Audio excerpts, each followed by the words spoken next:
Why school bathrooms provide an interesting perspective on your education. When you're in class, what do you do when you need to go to the bathroom? Put up your hand and ask for permission. Now, why do we have to do that?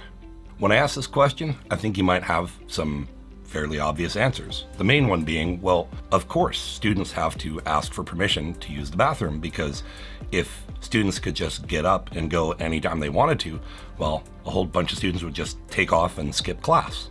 So now I'm going to ask you another question. What does this tell you? What can you take from this? I think, again, the obvious answer would be, well, I guess students are irresponsible. You know, they'd skip class. But that's not actually what this tells you. What this tells you is students are making a decision, and they're deciding that whatever's happening in the bathroom is more interesting or more important to them than what's happening in class. I think this is something we just expect to naturally be true. We expect that school is going to be kind of boring and uninteresting most of the time.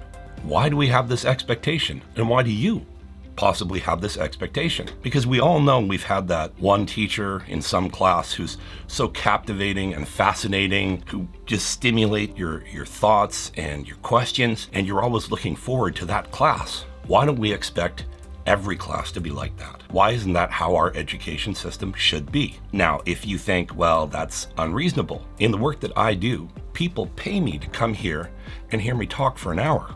If I don't provide them with something of value, they're not going to come back. So every time they come, I have to give them something valuable, informative, entertaining to take away. Now, we can talk about things that a teacher might be able to do, or that things we could do to encourage teachers, paying them more, or whatever. But at the end of the day, it's your education.